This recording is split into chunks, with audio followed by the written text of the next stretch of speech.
Okay. Bob is playing Walkscotch on a row of n squares, where the ith square has an integer point value of ai. He starts on the mth square with 0 score, and in one move, he walks to another square, or he can stay still. And for each square between the square that he started at and the square that he goes to, he will gain a number of points equal to the sum of all of the values along the path between those two squares. And Bob performs k moves, and you want to determine the maximum score he can achieve after performing k moves. And so you can see the constraints, m and n, well, the number of squares. Oh no, the number of squares and also the square that you start at is up to 10 to the 5. The number of moves, k, is up to 10 to the 9. And the maximum point value of a square is 10 to the 4. So as you can see in that diagram, I guess, if you follow it, you see you get 20. And I think what's really interesting here is that we have subtasks. So what subtasks are, they're basically easier versions of the problem you're trying to solve.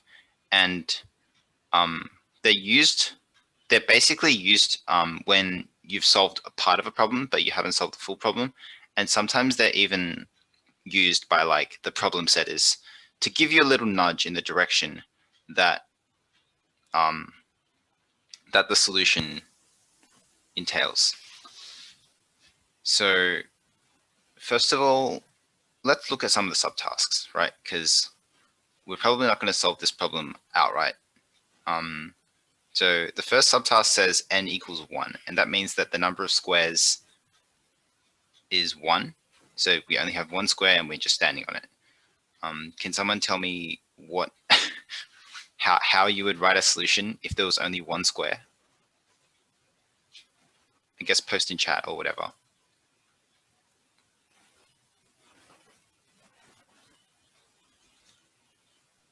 I think you should also think about the bounds like in general.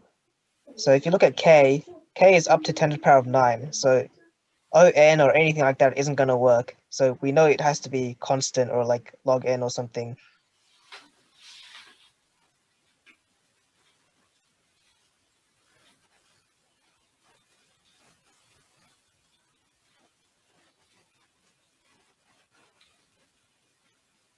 Yep, max of 0 and a1.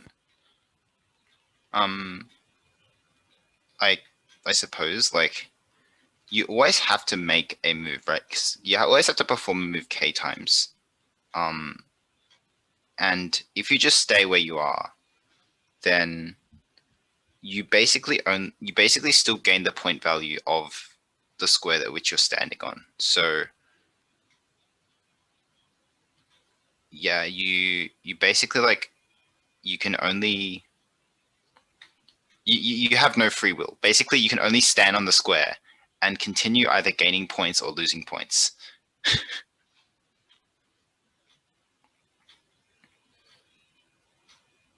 Yep. So for n equals 1, it's just simulating how many points you get, but you have to do it quickly because k is up to 10 power of 9.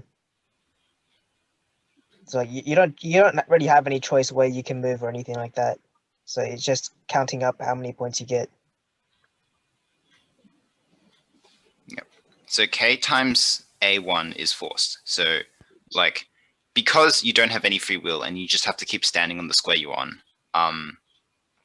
that means that for all of the k moves, you will just be standing still and gaining or losing whatever point value is on that square that you're standing on. So that's why you just multiply a1 by k and you get your answer. All right, does everyone kind of get what that kind of means?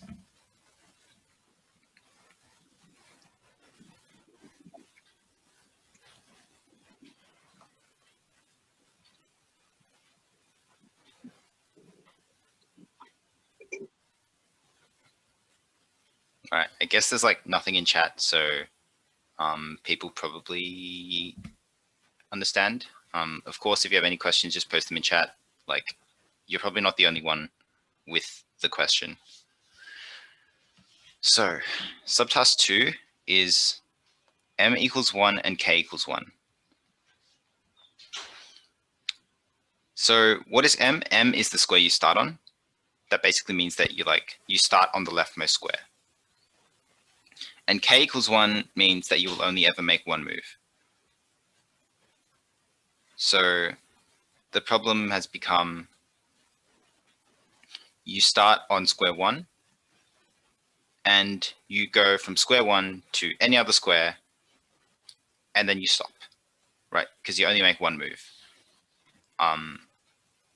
So does anyone have any idea how they could solve this version of the problem?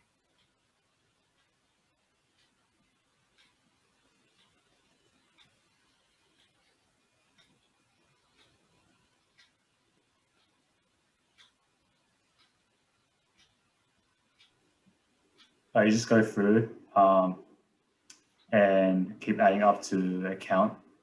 And then when you get to the end, you just check what the index of the highest count was and you just stop there. Yep. So what Edmund said was that if you basically keep track of how far, you keep track of the total number of points you gained, as you keep walking from start to end. And then after you've finished walking to the end, you look back and you see, okay, which square was the best to stop at? And to determine that, you would basically just look for the one with the highest value.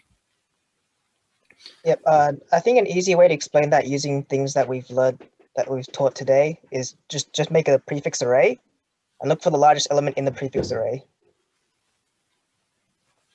Yep.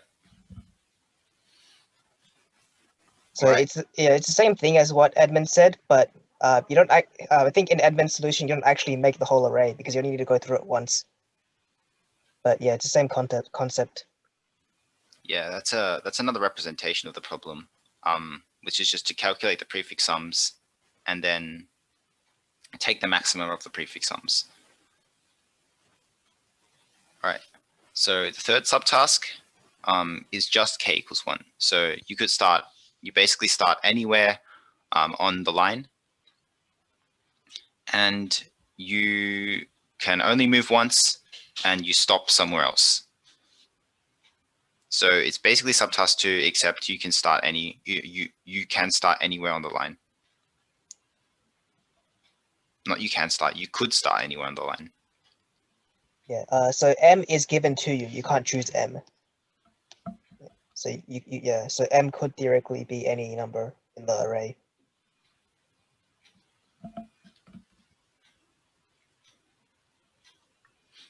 Is the answer the max of the prefix sums containing m, starting or ending with m? The max of the prefix sums starting or ending with m. Yeah. So you mean I guess m is here, you look to the right, find the biggest, and then m is here, you look to the left. Is that what you kind of mean? Yep. Right, I see. So yeah, I guess Yasser has a point. What we can basically do is we realize that the third subtask is literally just two versions of the second subtask. Let's suppose we start somewhere in the middle of this array. I don't have the diagram, so I guess I'll just point. Let's say we start somewhere in the middle of this array, and it's indicated by my left hand. So there's a bunch of array to the left, and there's also a bunch of array to the right. So essentially, since we're either going to have to go to the left or go to the right, that means that we basically turn it into two problems. The first problem is, what if you go to the left? Well, if you go to the left, then what you can do is you can just reverse the entire array, and look, you have the same problem, right? So first of all, you start on square 1, and then you have this remaining grid of things. And then you just calculate the maximum prefix sum. Similarly, what if we start from the right? What if we go to the right? That means that this section of the array well, we don't have to reverse it because this is already the first square. All we need to do is to calculate the maximum prefix sum along here. Hopefully my left and right was correct. But does that kind of make sense? So I drew it with a mouse, so the numbers are really bad. But so yeah, what Gina was saying, let's say we start at the 2. Then to create our array, it's no longer really a prefix array because we're not starting from 0, right? So we start from the 2 there, here, and then we go to the right. We add the -6, so 2 minus 6, that's -4 there. And then we go to the right again, we add 7, so -4 plus 7, that's 3. So we have 2, -4, 3 here. And then we need to do the elements on the left side. So 2, we add 4, we get 6. We subtract 4, 6 minus 4 is 2. Then we add 3, 2 plus 3 is 5. And that fills up the whole array. So it uses the same concept as a prefix array, but you can't really call it a prefix array because it's not the sum from the start. And then yeah, you look through for the largest in this array, and it's the same concept as the previous subtask.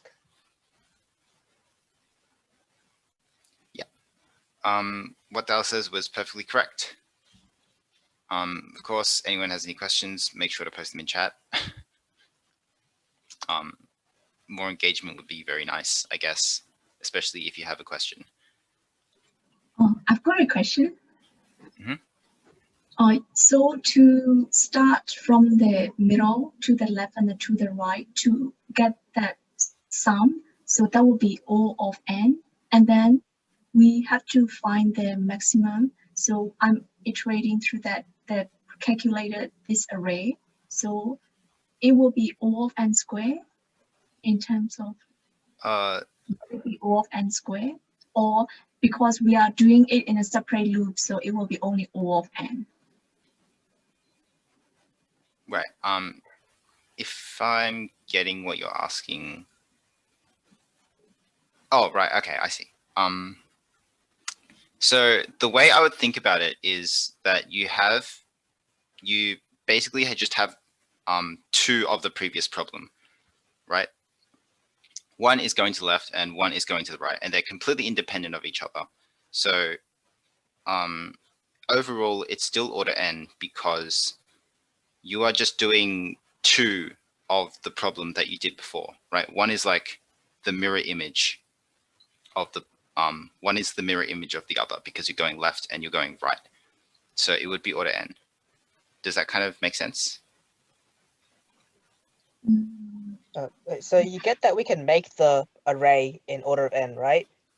Yes. Yes. So to find the max of the array, we only need to go through the whole array once afterwards. Yes. So it would be on plus on, so O2n. Oh, okay. But Okay. we don't care about the Yeah. 2, right? So it'd still be on. Okay. Yeah, I understand now. Yeah, thank you. Oh, yeah, Can you explain how that solves? I'm trying to think of how that solves the problem. it solves the 3rd subtask of the problem. We're getting closer and how closer. does it solve the first subtask? Oh, I'm not seeing it. Oh, Right. so the example I gave was if m was 1, 2, 4, right? So if m is 4, we start this 2, right? And we have Yeah. k equals 1, so we can move 1 step. We can either go from 2 to 2, and we get 4. We get 2, sorry. We go 2 to 2, we get 2. We can go 2 to -6, we can go 2 to 7. We can go 2 to 4, we can go 2 to -4, we can go 2 to 3, right? Those are all Yeah. our steps. Yeah. And we want to find the biggest between them, right? Yeah. So what our prefix sum in quotation marks does is it basically just tells us what score we would get if we jump to that square. Yeah. Right? So if we jump 2 to 2, we get 2, right? Yeah. We jump 2 to -6, we subtract 6 from 2, we get -4. Yeah. If we jump 2 to 7, we don't need to add 2, -6, and 7 together because we already have 2 and -6 Yeah. here. Yeah. Add 7, we get 3, right? Yeah. Yeah, and then we do the same thing on the other side. So 6, 2, 5. So this is literally like the score we get for that jump. We Yeah. jump to each of these things. So our highest score is the maximum between all of these. But how do you know you started to? Oh no, so that's just an example. So we get the input M, right? Yeah. So Or we if given. Are M, we given? yeah, we're given M, Oh, right. so Okay, we don't yeah, get to choose it. Yeah.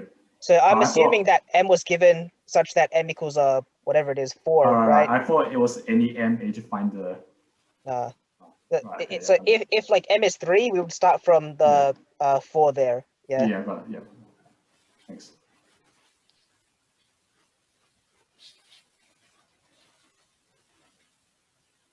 All right, nice. Any other questions, I guess? No. All right. Okay, let's move on to some nicer subtasks, I guess. These ones might require a bit of thinking. So subtask 4. Subtask 4 basically says that all elements of our thing are, all elements of our array, or like, what is it? Our row of n squares are non-negative. So they're either 0 or they're positive. And now you have to note that we could make any number of moves. We could even make up to 1 billion moves, I guess. And we also don't know where we start. So this is the fourth subtask. Basically the problem, except all the values are always positive.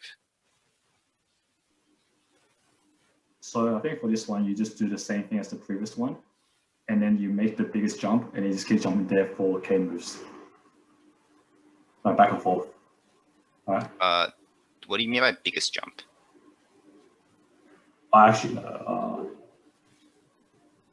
Oh wait, can you go to the end? Can you go to one of the corners and then alternate between the corners?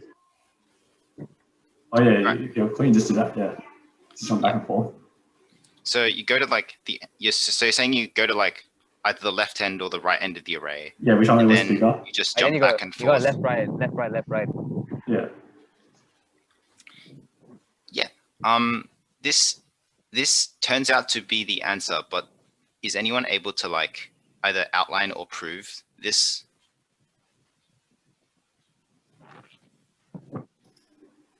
What do you mean by prove? Because we want to be sure that our answer is correct, right? So is someone able to like provide a rough outline of a proof, or just give the proof? Okay, so if all of them are bigger than 0, then the biggest jump will always include every number, right? So every jump you make must include every single one of them. So the only thing that changes is the first jump, and to determine the first jump, you need to check whether the jump to the left is bigger or the jump to the right is bigger first. Yeah, okay. That seems good, I guess.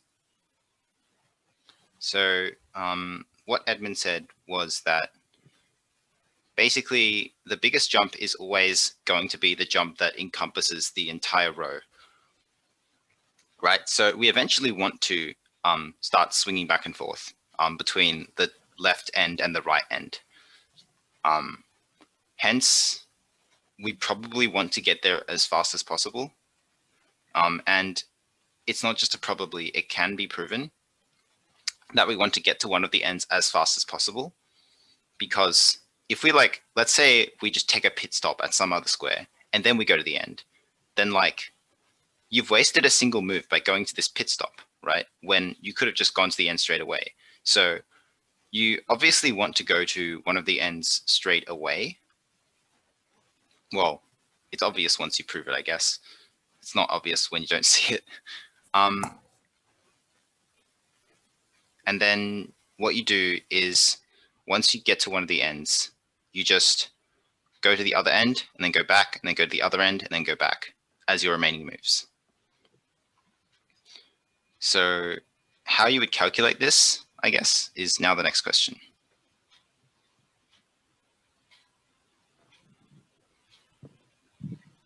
Yeah, so just a reminder, k is up to 10 to the power of 9, so you can't keep simulating it, right?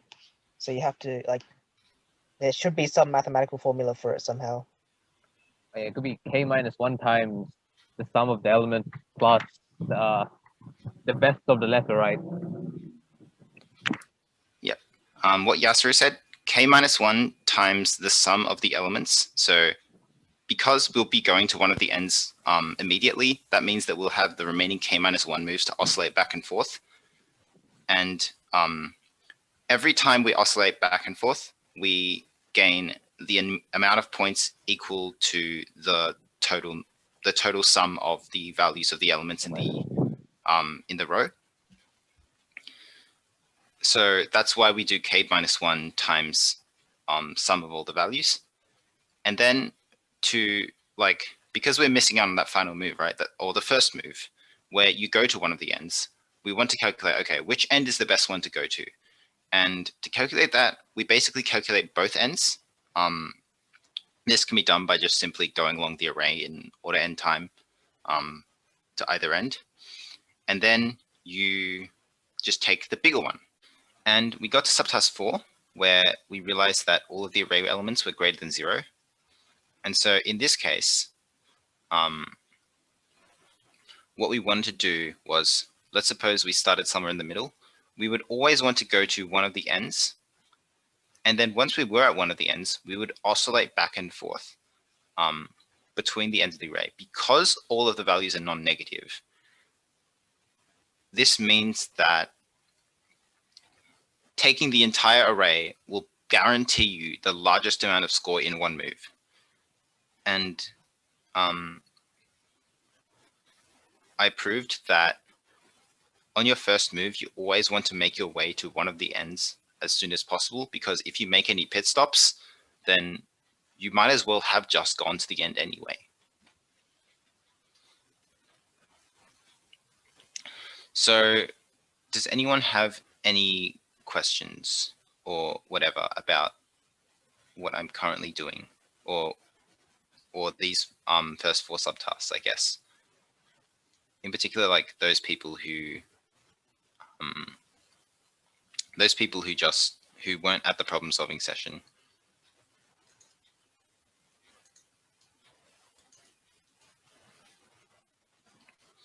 Just post in chat or speak up, I guess.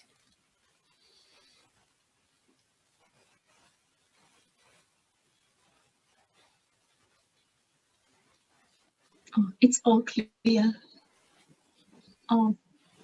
Just one question. For 4, there is no constraint about how many times that you could make move. That's why you are making so many moves, and then we will select the maximum value. Yes, you're given this value k, right? And k is the number of moves you have to make. But k is like, could be really big. Okay. Does that answer what you were asking? Yeah. I'm thinking, so you move like, let's say from 2 minus 2, 7, and then you are jumping back again. So you are moving, so I can make any move as I want, as long as once I get the result, the maximum result back. How do I know when to stop? I mean, like, yeah, because it could potentially go forever, and until the move is less than equal to that number, 10 to the power 9. Yeah. So because you only, like, I guess because you perform exactly k moves, you just want to go forever, right? Until you reach that k value. So you're totally right. I think she means how do we calculate that efficiently? Oh, Because right. k is really big. Yeah. So we also went over, so to calculate it efficiently. Okay. So to calculate it efficiently, observe that like whenever you jump between the ends of the array, you always increase your score by a constant value. And that constant value is equal to the sum of the elements in your array. Okay. Yep. Yep. So thank you. Yep. I guess I'll keep going. So if I guess this value is, let's say this value is s, capital S, then our answer would be k minus 1 times s plus the maximum of going to the left and going to the right on our first move. Do people kind of get that?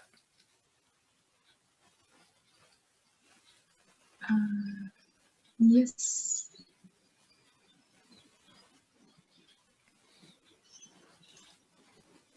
Let me check chat actually. All right, nothing has been posted in chat.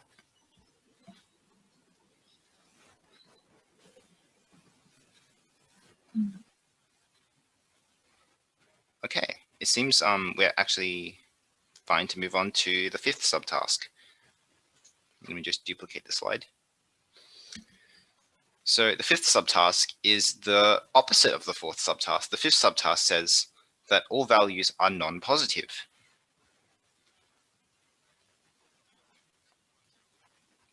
And this is, to be honest, the subtask to get you towards solving this problem. So I guess I'll give you guys a minute to think about it, even though we're 15 minutes off. You can leave it anytime, I guess, but I will eventually get to the answer.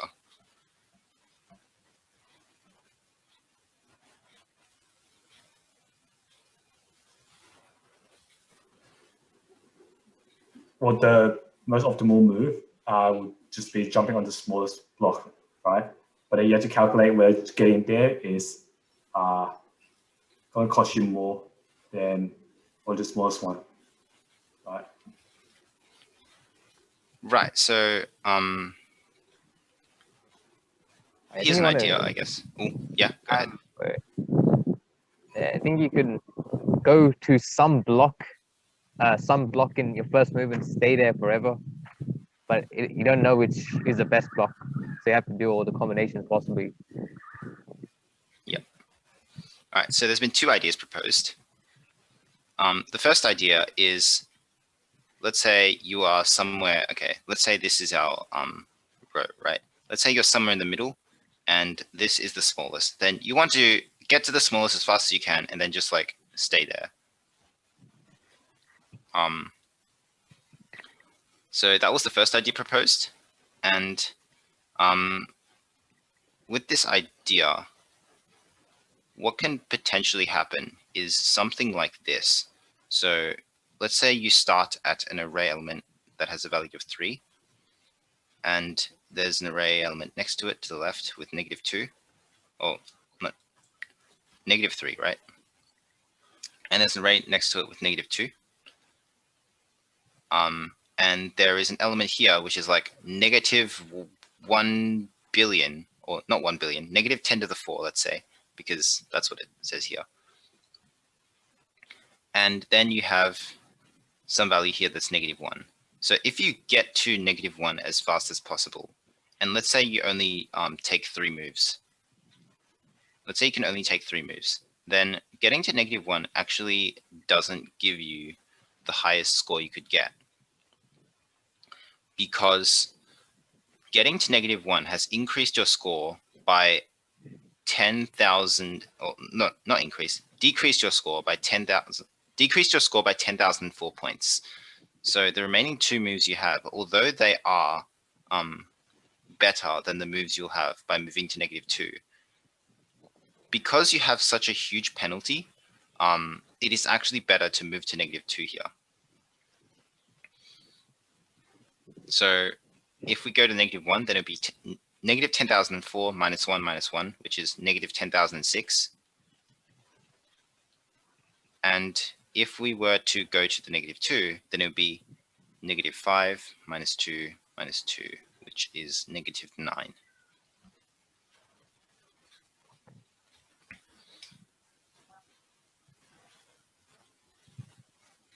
All right. And the second idea is that, okay, we might not want to get to the lowest or the highest square, I guess, in terms of value. We might not want to go to the highest square, but it seems that we probably want to stay on some square and stay there for the rest of eternity. So why not just calculate this value for literally every single point we have, or every single square we have, I guess. So the way we do this is, let me, I guess, illustrate this. So on this example, -3, -2, -10⁴, -1, we need to somehow calculate what happens if we go from, let's say this is the starting square, if we go to here and then we stay here 2 times, if we stay put 3 times, if we go to here and stay put 2 times, and if we go to here and stay put 2 times. So instead of always going to lower square, we just test literally every single square to see what is the best result we can get.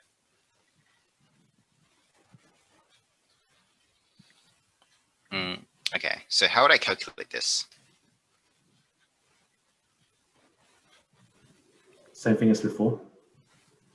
K minus 1 times all the numbers plus some initial thing. Yep. Or you can use the prefix sum for the initial one. And let's say, okay, so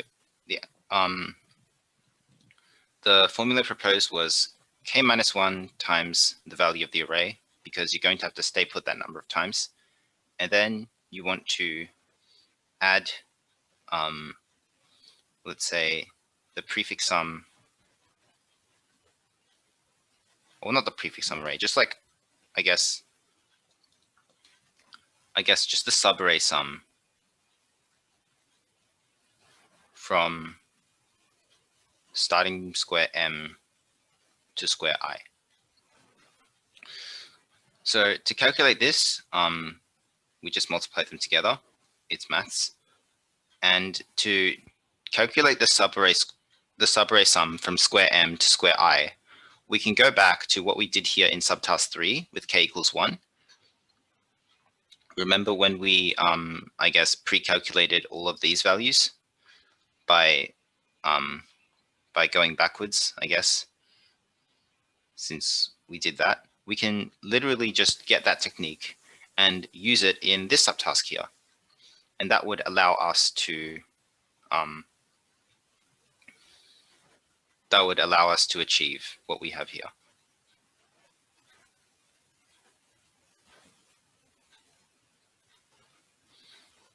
All right.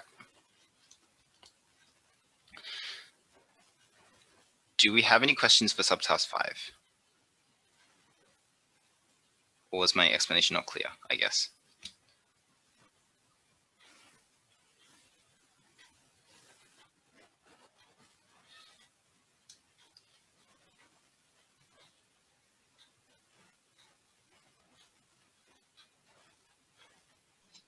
No, but I think I need to think about it a bit more just to understand better. But for the time being, I don't have any question for that.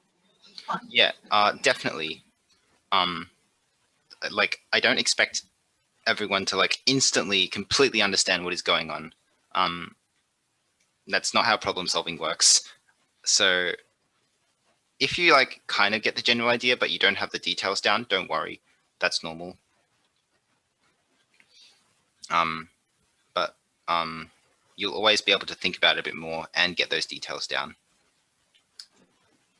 You can also ask for help on Discord or whatever later on if you need help, maybe like tomorrow, or you think about it again, things like that. Yeah, that is true. I think I have to maybe sit on it a couple of days and then definitely will ask questions. Thanks.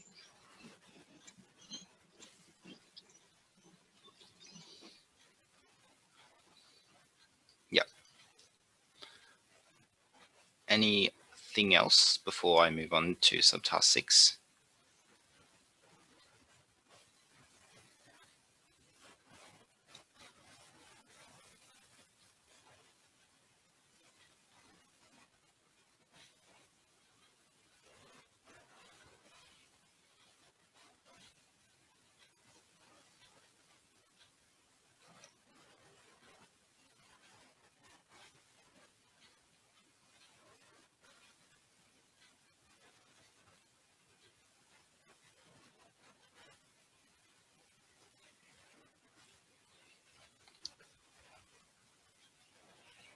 All right, I think we're fine to move on. Excellent. So for subtask 6,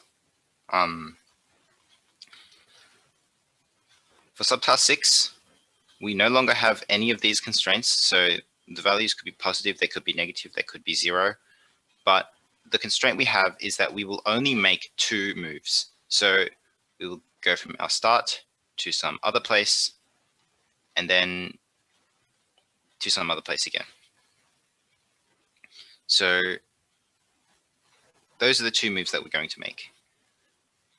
If we only make 2 moves, what could we do to calculate our answer? Or I guess, what observations do you have about this subproblem?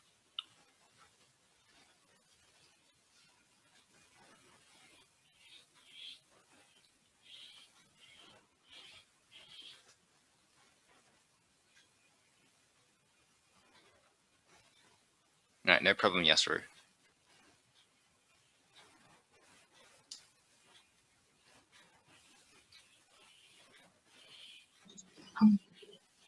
I could be wrong, but the first thought that comes up into my mind is split that array given, into on the right side by max and then move it to square.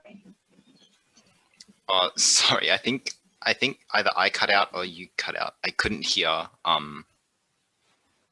that. Could you please repeat? Oh yeah, sure. I could be wrong, but the first thing that comes into my mind is split this array and then find the max on the left side, find the max on the right side, and then that these and then sum that 2 values. But I could be wrong. Oh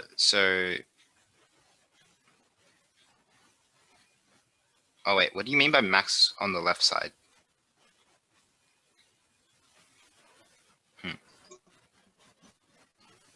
Because we have to make 2 move. So to find that 2 move, it's the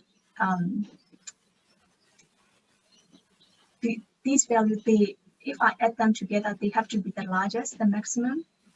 So to get that,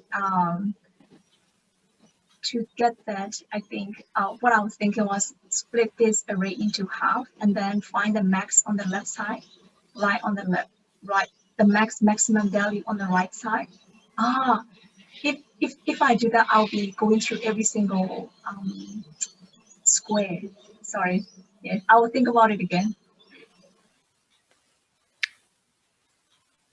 Okay, I guess we'll let you think about that. Is the optimal solution in ON or ON squared? So m and n are up to 10 to the 5, right? And generally when that happens, the optimal solution is going to be either order n or order n log n or something along that similar.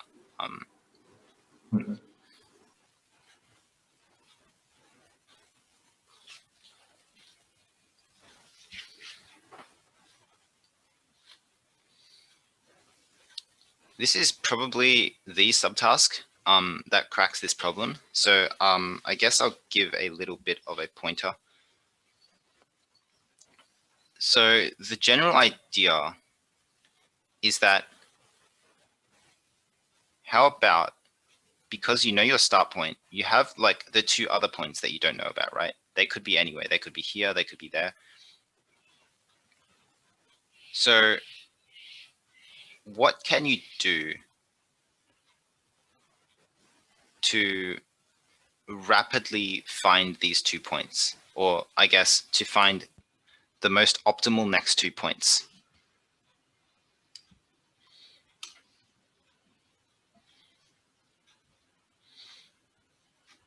I guess think about what remains constant and what is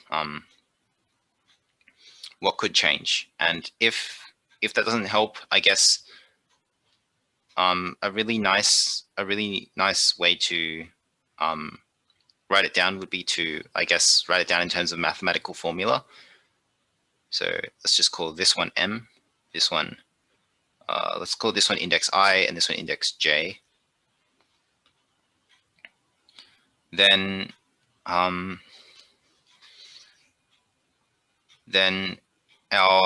the sum of values would be like the sum from M to I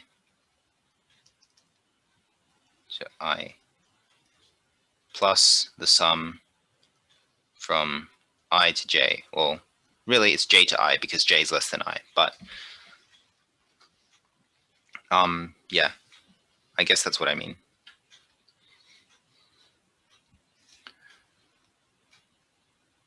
And if you're not too convinced with that, there are actually 4 cases. So I guess the first case is if I is before J and M is somewhere here. So M is like somewhere in here.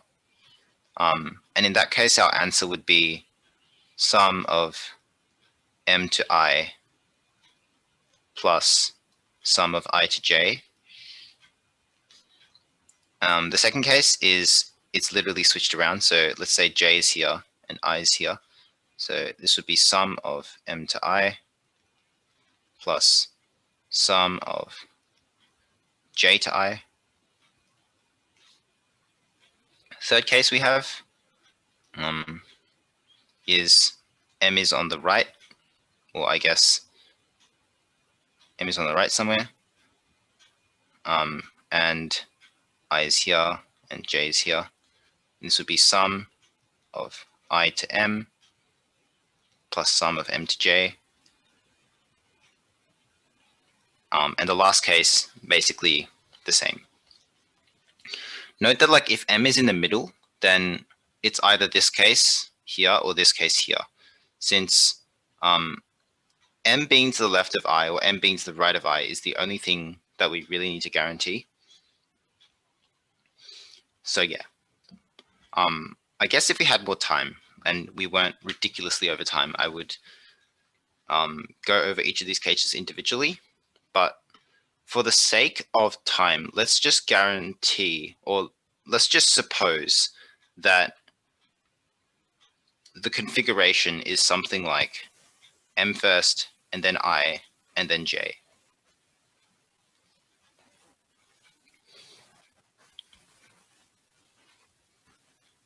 So if you start at M, and then you go to a square I, and then you go to a square J, what happens? How could we represent this as a mathematical formula, not in terms of like these sum expressions, but in terms of sums from 1 to something? Or I guess I would call those prefix sums, because that term's been used, like, I guess, thrown around a lot. And what a prefix sum actually means is that it is a sum from the first element of the array to the xth element of the array. So can I represent this formula here in terms of the sum from 1 to something?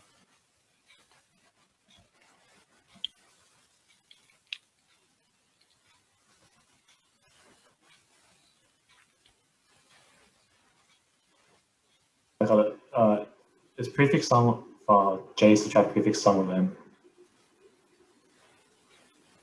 Yep, sure. So if it was M to I to J,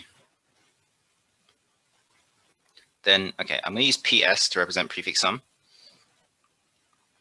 Prefix sum of J minus prefix sum of M. There's a few off by 1 errors here, because you want to include element M, right? So you probably want to subtract prefix sum of M minus 1. And you also completely ignored this element I here. So this is like, we want to, like, because I, we visited as a pit stop, we actually count I twice, right? Since it's at the end of a thing and it's also at the start of another thing.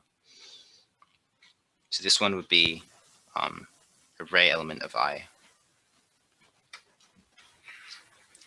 So yeah, this would be a good way to represent it. And remember, we want to maximize this value.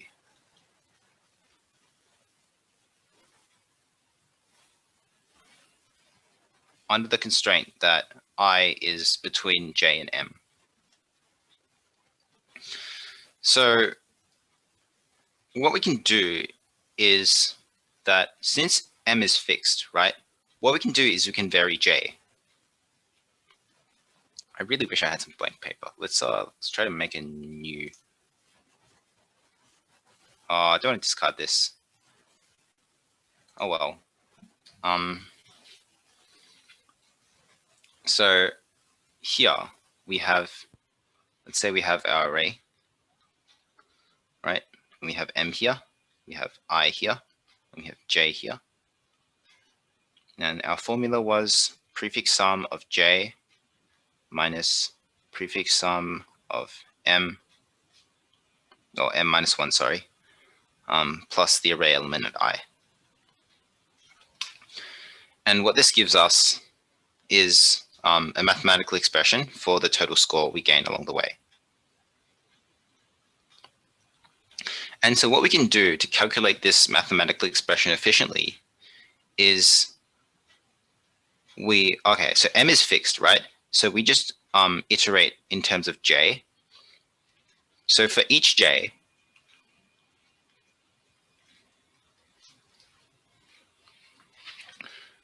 we calculate prefix sum of j, which actually should be pre-calculated because you want to work out all the prefix sums beforehand.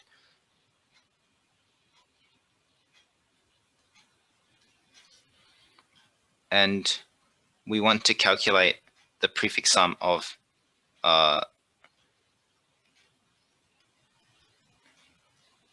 n minus 1, which is also pre-calculated beforehand. So all we need to do is, in order to maximize this value, we want to maximize this AI here. Can I ask you a question? Yes, go ahead. Why is it m minus 1? Right. M minus 1. Yep. I guess I've abstracted this a bit too far. If you could think of it as like an array. Let's say m is here and j is here. So then the prefix sum to j is like the prefix sum of all of these elements here. And the prefix sum to m is the prefix sum of all of these elements here. So if we take the difference between this and this, then we will get this green region.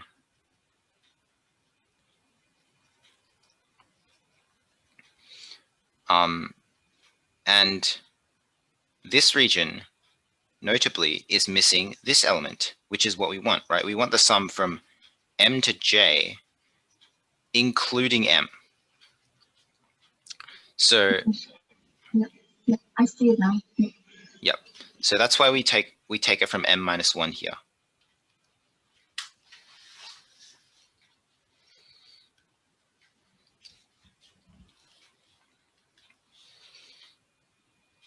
All right. Anyway, so the real thing we have to do is just to maximize this value AI, where I is between m and j. And since we are iterating, let's say like from m to n, because we are like iterating to the right, what we can do is we can just like maintain the largest a of I we've seen so far.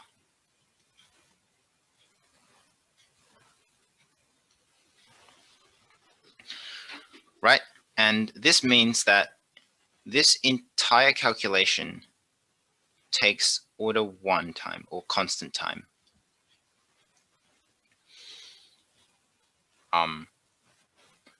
And because we're maintaining the largest A we've seen so far, we probably want to update it, right? So we would go like largest seen so far equals max of largest seen so far, and array of j. I think this should actually go here because you can, in fact, go from like m to a value I and then stay on it, right? So the largest seen so far may well be equal to j. So you want to actually put this on the third line here. Sorry, I guess. Oh, I'll just write it here. Put this here. Yep. So does everyone get how this calculates the maximum in order 1 time per iteration? So it's order n in total.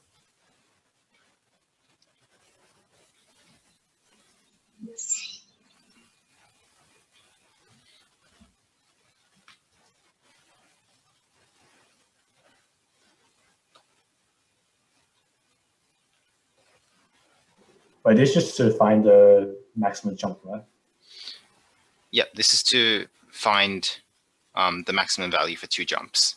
Oh, so 2 jumps. Yep. And I guess you're asking, okay, this is only one case. What about the other? Yeah. Yeah. Like, could you just generic this, make it generic by, you have 3 points, you just don't know which one's the starting point? Like for to cover all the cases, right now your M is your leftmost point, right? Yep. Can you just do the same thing about M for the middle point and the right point? Where you choose to start kind of matters, because if you start in the middle, then like you either want to you go to one of the ends and then go back, right? Which is like different from there. But yeah, I see what you mean. The thing about this is that like M is fixed, so we probably want to just put all our cases around M. And like, seeing as we worked out the mathematical formula for this first case, there are similar mathematical formulas that you can work out for the second and third case. And they will eventually all boil down to maximizing some value. It could be an array value, it could be a prefix sum value. And all we have to do is we just have to maintain it using a variable which stores the largest thing we've seen so far.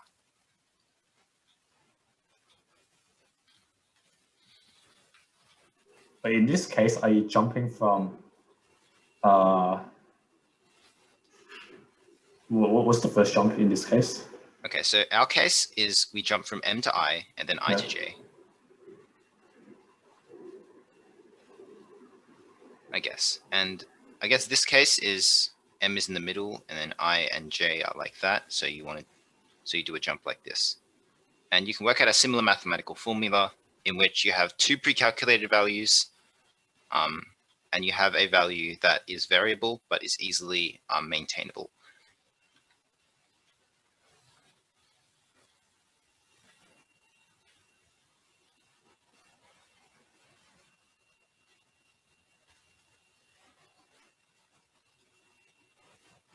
All right. Excellent. So we have this technique here, and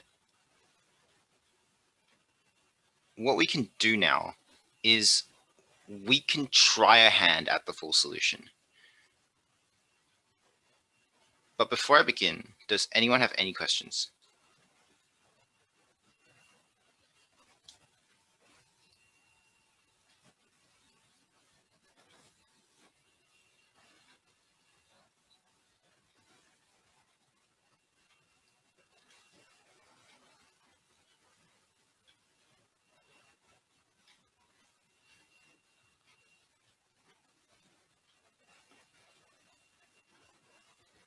All right, it looks like none so far, which is good. Again, if you have a question, just continue writing in chat. I'll read it. Right, so as we move on to the full, what will a full solution look like?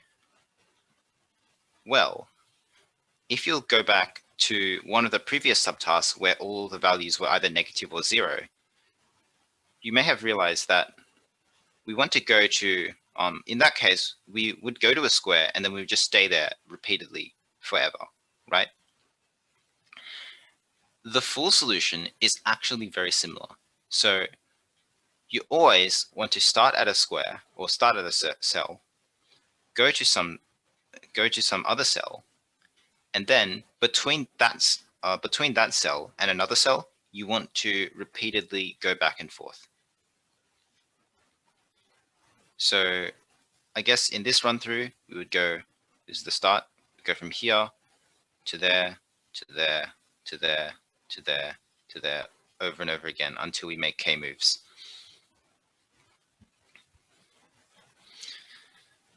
So that is like what the optimal looks like. And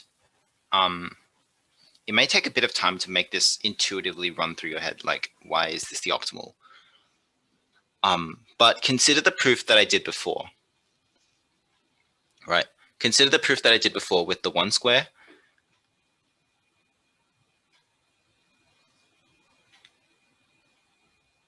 And you probably will be able to figure, or probably will be able to run through your head how this kind of configuration leads to an optimal solution. Obviously, there could be other optimal solutions, but this one leads to one of them. And indeed, some of the constructions that we did before, if you remember the subtask where all values were positive, where we basically went from like the middle value to one of the ends and oscillated between them, this is actually of the same form as this solution here. So if you can think about it, this form here and this form here are actually just combined together. They form like our final form, which solves the entire problem.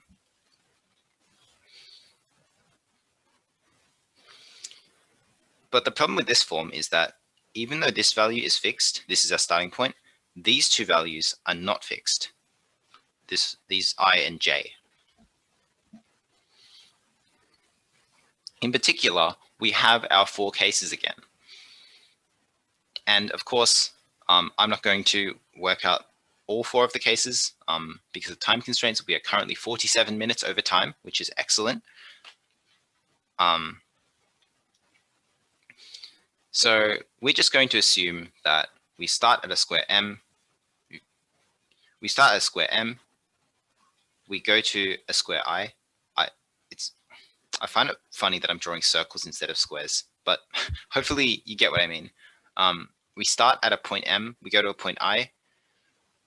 From I, we just repeatedly oscillate between I and j forever. And is anyone going to give me a mathematical formula for this?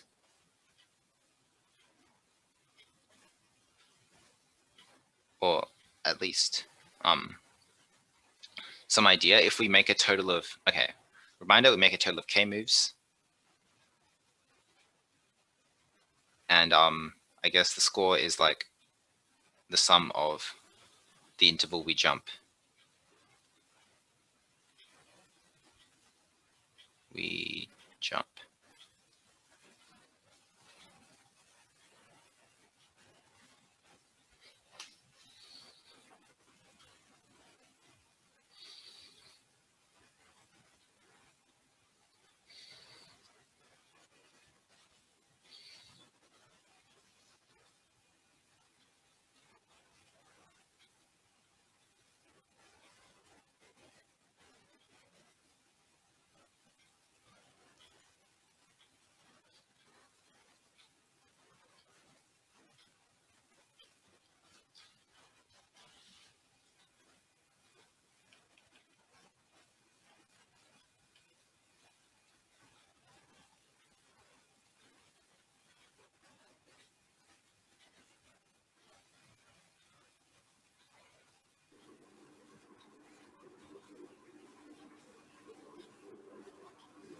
Is it prefix sum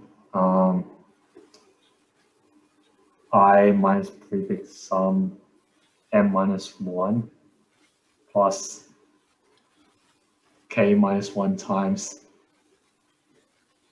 what would prefix I to I minus j. Oh, sorry, j minus I minus 1. Yep, that's the general idea, right? So let's break this down.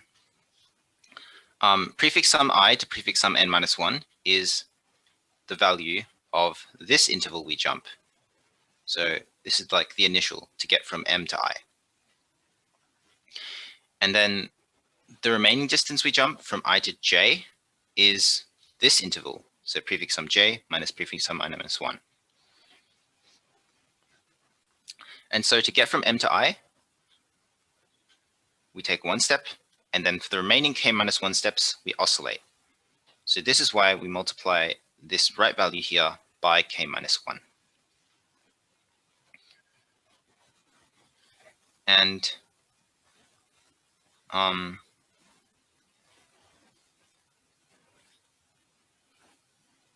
I guess we can write this formula down. So if we expand it, we get prefix sum n minus 1. Sorry, negative prefix sum n minus 1 plus prefix sum I plus k minus 1 times prefix sum j minus k minus 1, or I guess plus 1 minus k times prefix sum of I minus 1, sorry. And okay, so first of all, this is a hecking mess.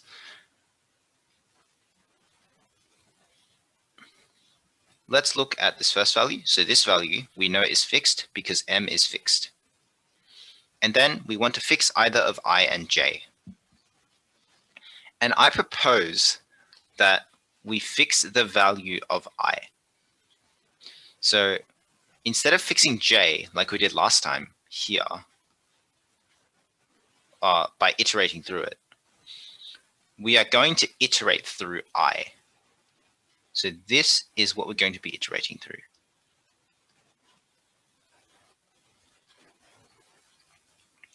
So for, oh, I should stop writing in green. For I from 0, oh, not 0, m to n, I'm going to calculate prefix sum of m minus 1, which is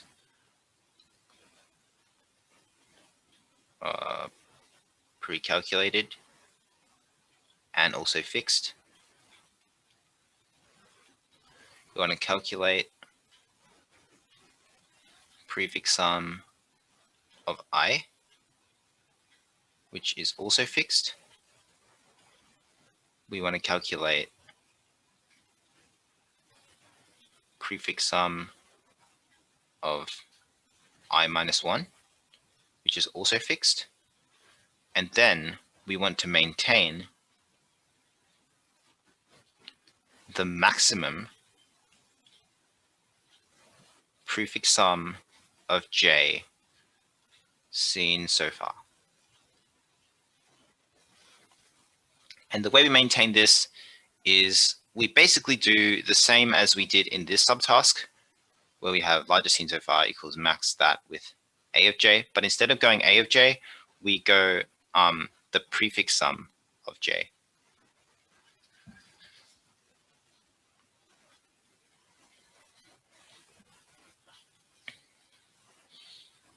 So again, similar to the last solution, this will take order of 1 time per iteration, which means that this takes order of n time in total.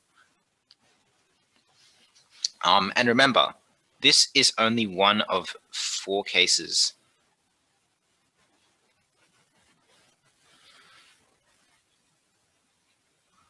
So the other 3 cases, oh, go ahead.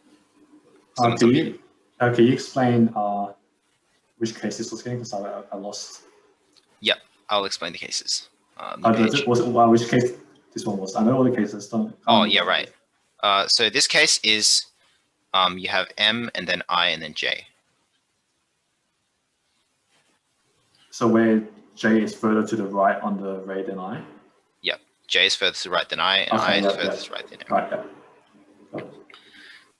I'll go through the cases here again, I guess. So we have 4 cases. We have M is here, I is here, J is here. This is case 1, which we did. Case 2, we have M is here, I is here, and J is here. And similarly, this is actually the same case as if M is here and I is here, because all we really need to care about is like how far they like their positions relative to each other. And the position of M relative to J doesn't actually matter. The third case is if I is here, J is here, and M is all the way to the right. Oh, that's not M. M is all the way to the right. And this is similar to the case where I is here, M is in the middle, and J is to the right. The fourth case is J is to the left, I is in the middle, and M is to the right. So for each of these 4 cases, if you work it out mathematically, you should get some formula like this. And for this formula, you will get some algorithm like this, where you have to maintain a single maximum value seen so far, which we do by just iterating through the array and keeping track. Does anyone have any questions about the full solution? Or I guess some of the previous solutions if you didn't have time to post it. Is the full solution like just an if or going to test all the cases, or is there a generic version that covers all the cases? As far as I can see, you're going to have to do the 4 cases, unfortunately.